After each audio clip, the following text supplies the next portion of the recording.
तो बच्चों स्वागत है आपका। और magnetic effect of electric current, ये थर्ड यूनिट आज हम लोग स्टार्ट कर रहे हैं। इसके पहले हम लोगों ने पिछली यूनिट करंट इलेक्ट्रिसिटी पढ़ी थी। तो पहला टॉपिक आपका जो है कॉन्सेप्ट ऑफ मैग्नेटिक फील्ड। ये मैग्नेटिक फील्ड क्या होता है, तो पहले तो आपको जानना चाहिए फील्ड क्या होता है। फील्ड के बारे में आप तीसरी बार सुनने जा रहे हैं। इसके पहले 2 बार और सुन चुके हैं what is field. Field means the space in which we have to experience force. जहां पर हम फोर्स का अनुभव करते हैं वही हमारी फील्ड होती है। जैसे ग्रेविटेशनल फील्ड सुना था आपने कि किसी मास के अराउंड वो स्पेस जिसमें कोई और टेस्ट मास फोर्स एक्सपीरियंस करता है वो ग्रेविटेशनल फील्ड कहलाती है। ऐसे ही इलेक्ट्रिक फील्ड आपने पढ़ा था, किसी चार्ज के अबाउट, किसी चार्ज के सराउंडिंग में वो स्पेस जिसमें कोई और चार्ज, टेस्ट चार्ज, जिस पर फोर्स एक्सपीरियंस किया जा सके, टेस्ट चार्ज जो खुद ही इफेक्ट ना करे, जिस पर एक्सपीरियंस हो, वो फोर्स एक्सपीरियंस करता है, that is called electric field. यहां मुद्दा मैग्नेटिक फील्ड का है। तो फील्ड तो वही है जहां पर फोर्स एक्सपीरियंस होगा। मामला आ गया मैग्नेटिक।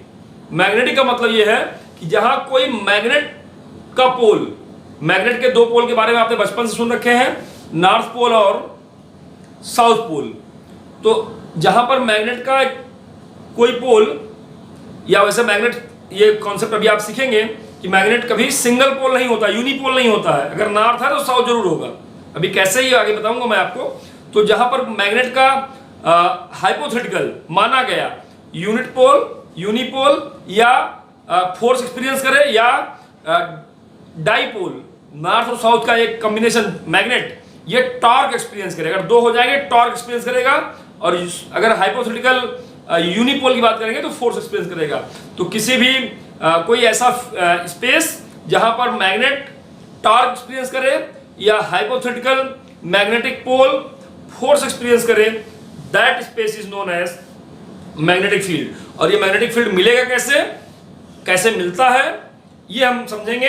तो इसके मिलने के लिए आपको समझना चाहिए कि किसी मैग्नेट के चारों तरफ भी फील्ड स्पेस बन जाता है, मैग्नेटिक फील्ड बनता है, या साइंटिस्ट लोगों ने इस बात को सर्च किया, इस बात को पाया, इस बात को डिस्कवर किया कि करंट कैरिंग कंडक्टर के बगल भी मैग्नेटिक फील्ड मिलता है।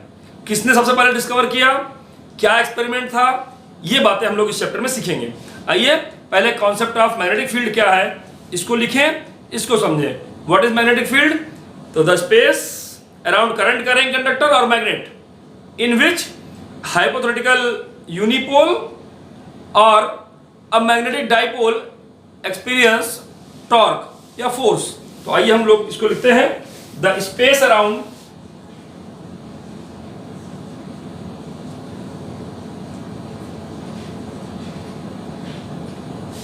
the space around current carrying conductor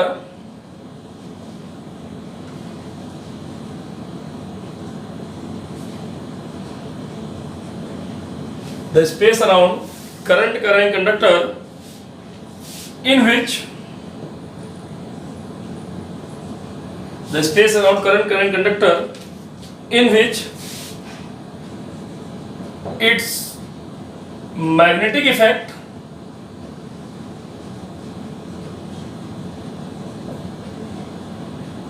can be experienced, a magnetic effect can be experienced is called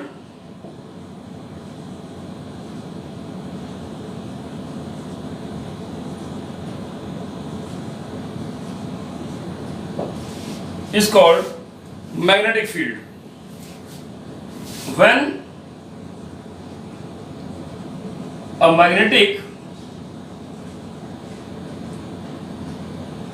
unipole, और मैग्नेटिक यूनिपोल मैंने कहा कभी नहीं होता है, अकेला पोल नहीं होता, इसका मतलब हाइपोथेटिकल।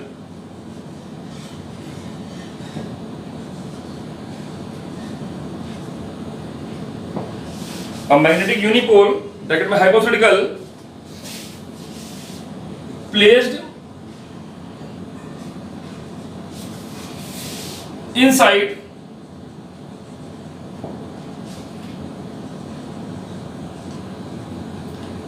या placed around current carrying conductor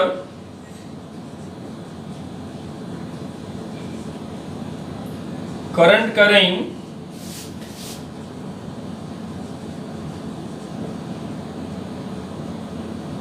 conductor, it experience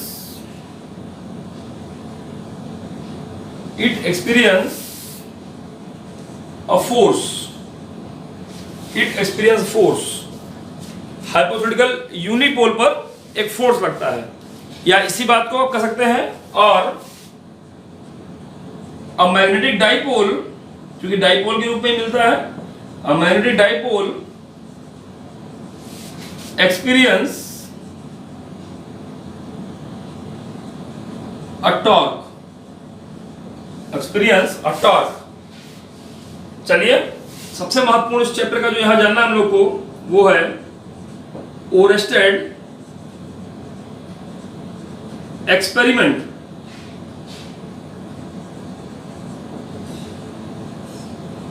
what is Oersted experiment? Oersted experiment क्या है, क्या प्रयोग किया था ओरेस्टेड साहब ने? एक साइंटिस्ट थे ओरेस्टेड, उन्होंने सबसे पहले अपने प्रयोग में, अपने एक्सपेरिमेंट में ये प्रूफ किया कि there are magnetic field establish around a current carrying conductor. किसी भी करंट कैरिंग कंडक्टर के अराउंड मैग्नेटिक फील्ड एस्टेब्लिश हो जाता है। और ये भी बताया उन्होंने कि ये फील्ड किन किन बातों पर डिपेंड करती है। तो आइए हम लोग देखें कि व्हाट इज ओरेस्टेड एक्सपेरिमेंट। तो यहाँ पर उन्होंने एक मैग्नेटिक निडल लिया, कंपास, और उसको स्टैंड पर इस तरह रख दिया। और आप जानते हो कंपास निडल हमेशा नॉर्थ साउथ डायरेक्शन में रुकती है। तो आप यहाँ पे बोलोगे कि नॉर्थ आप इधर कैसे दिखा दिए? नॉर्थ तो आमतौर पे हम लोग ऊपर दिखाते हैं, नॉर्थ साउथ ईस्ट वेस्ट, लेकिन अपने सुविधा अनुसार फिगर हमारा बन जाए इस नाते से हमने नॉर्थ अब की बार इधर दिखा दिया है। तो नॉर्थ अगर इधर दिखा दिया तो इसको हमने इस तरह घुमा दिया कुछ इस तरीके से। तो ये घूमकर कैसा बन गया है, इसको घूमकर कैसा बन गया है, आपकी नॉर्थ इधर आ गया, तो नॉर्थ अगर इधर आ गया तो ईस्ट नीचे चला गया, ईस्ट ये साउथ हो गया और ये वेस्ट हो गया। कुछ इस तरह में टर्न कर दिया है, कुछ ये समझाने का प्रयास किया।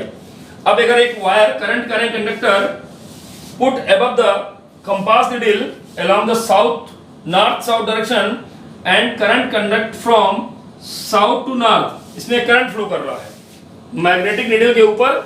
मैग्नेटिक नीडल के ऊपर अगर एक हम वायर रख देंगे इस कंपास के ऊपर से, और वो नॉर्थ साउथ डायरेक्शन में करंट फ्लो कर रहा है, south to north current flow कर रहा है। Then the north pole deflect towards west, north pole जो है वेस्ट की तरफ डिफ्लेक्ट हो जाता है। तो नॉर्थ अगर धर गया तो साउथ धर जाएगा, सीधी बात है। अब ये नई लोकेशन पे पहुंच जाता है, न्यू लोकेशन पे पहुंच जाता है, और ये आपको दिमाग में रहना चाहिए। तो चलिए ये इस लोकेशन पे चला जाता है, नया लोकेशन ये थोड़ा शिफ्ट कर जाता है, टिल्ट हो जाता है। क्यों टिल्ट हो गया? क्योंकि मैंने बताया था कि अगर कंपास निडल है या मैग्नेट है, मैग्नेटिक डाइपोल है, तो उस पर टॉर्क लगेगा जो उसको घुमाने का काम करेगा। और किधर घुमाया तो north pole deflect towards west. इस बात के दिमाग में आपके आ जाए, बैठ जाए, इसके लिए आपको एक शब्द जानना पड़ेगा, स्नो रूल। इसको स्नो रूल के नाम से जाना गया, स्नो रूल। तो स्नो स्पेलिंग देख रहे होंगे, SNOW। कैसे हो रहा है ये? South to north, O for over a magnetic needle. If current conduct, then the north pole deflect towards, W for west, then the north pole deflect towards west. ये इस शब्द का राज है, ये इस शब्द की कॉन्सेप्ट है, स्नो रूल के रूप में इसको आप समझते हैं। तो आइए ये ओरेस्टेड का एक्सपेरिमेंट जो है वो क्या था, इसको हम लोग समझे। यहाँ पर लिख लेंगे, Oersted found that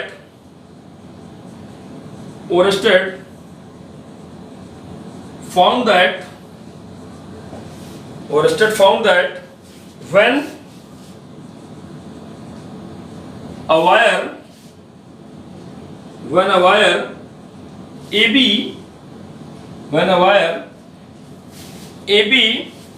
carrying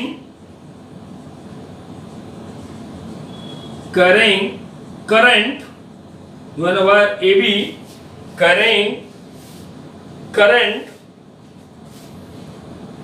from south to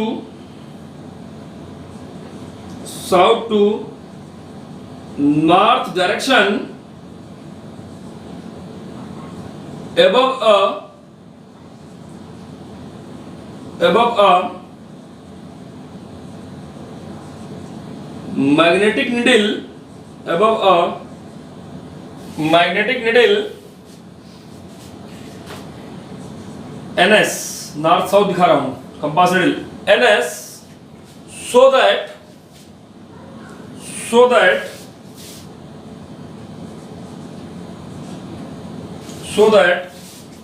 north pole of compass needle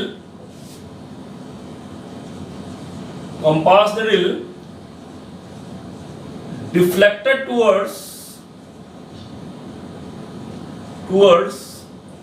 west, और यही ब्रैकेट लिख लेंगे स्नो रूल, जैसे ध्यान में रहे आपको कि if current conduct from south to north over a magnetic needle, then the north pole deflect towards waste.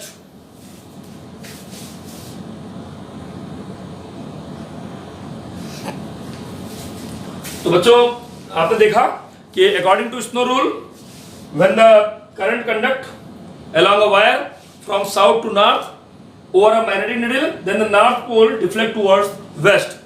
और इतना ही नहीं, ओरस्टेड ने यह भी एक्सपीरियंस किया कि अगर ज्यादा अमाउंट ऑफ करंट फ्लो कराएंगे, अगर निडल और वायर के बीच की दूरी सेम है और ज्यादा अमाउंट ऑफ करंट फ्लो कराएंगे, तो डायरेक्शन का जो डिफ्लेक्शन है वो तो सेम रहेगा, लेकिन डायरेक्शन तो सेम रहेगा, लेकिन अमाउंट ऑफ डिफ्लेक्शन बढ़ जाएगा। मोर current have a more deflection, less current have a less deflection.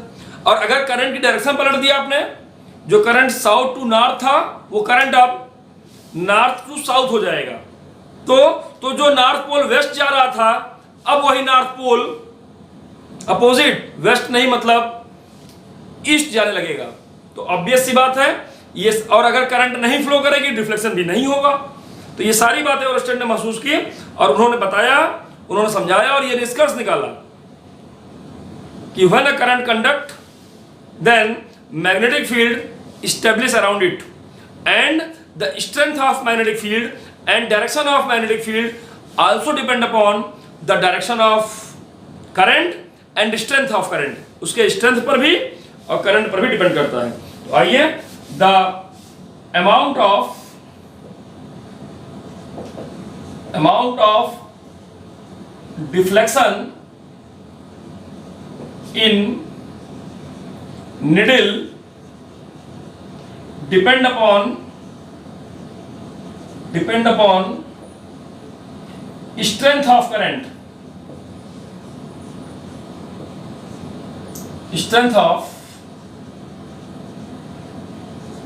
current, depend upon strength of current and separation between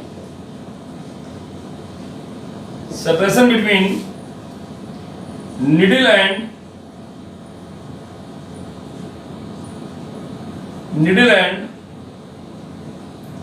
current conducting wire।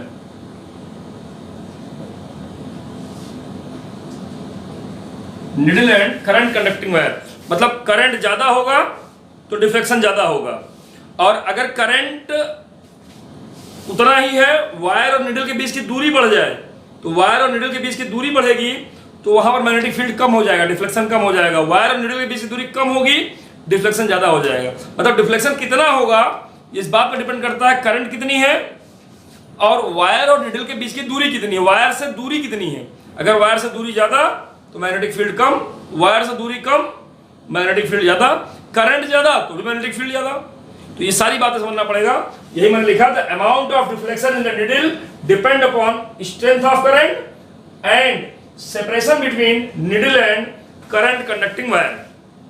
Amount इस पर डिपेंड करता है, और direction of deflection is also depend upon direction of current. आइए लिख लेंगे, the direction of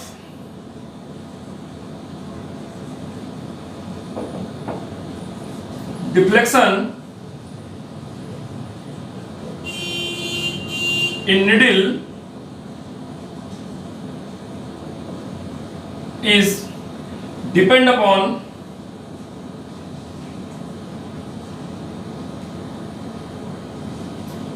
direction of current in the wire.